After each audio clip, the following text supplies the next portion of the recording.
Hi. So the other day I shared in my Facebook post that I'd had an aha at the Kyle Cease event this past weekend. And I wanted to make a video to shed some light on a few things. I actually made a video on Tuesday and was preparing to hopefully put it out on Wednesday when part 2 of my aha came through Tuesday night. It started on Saturday, actually. In Kyle's events, he has people talk about, what's going on, and inevitably emotional stuff comes up.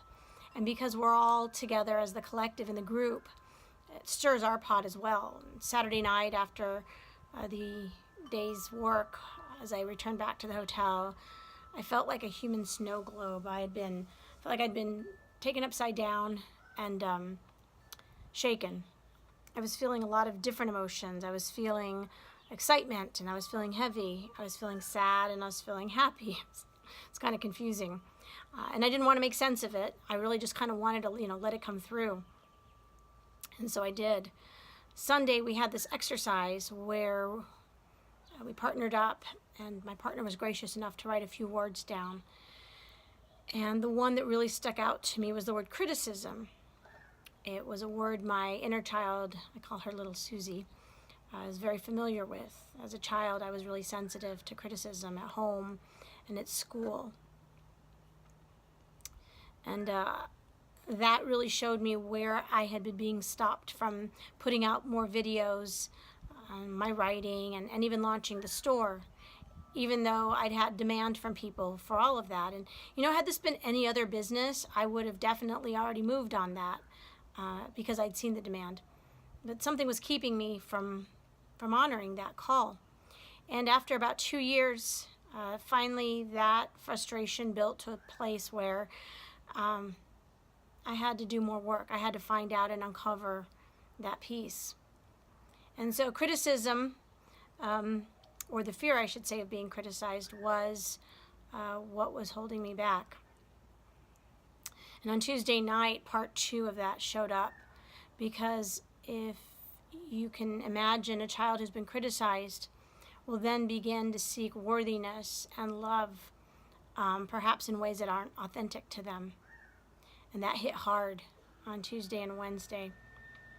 And so I elected to take yesterday as what I call a soul day, because so many things were coming up for me, so many emotions, and it kind of felt like I was in soul ICU. I'd had soul surgery. It felt heavy.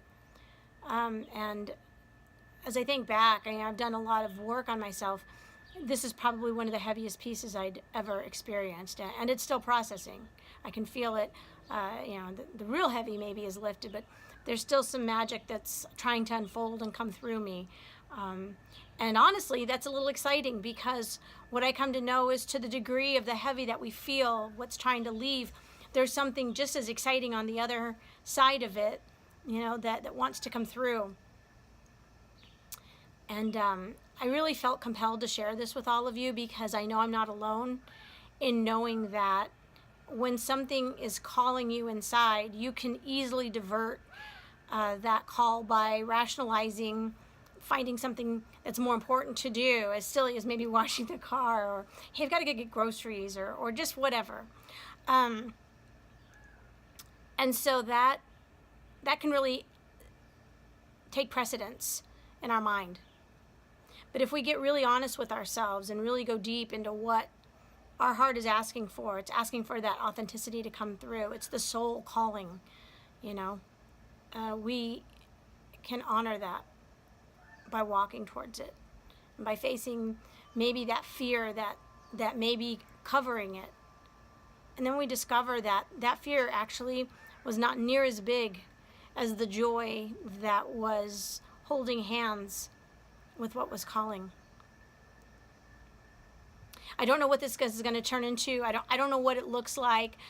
I don't know what the videos are going to have. I don't know what the writing looks like. And actually, that's quite exciting, because this is a new version of me. It's more unfiltered than it's ever been. I'm excited to share it with you. Thanks so much for listening.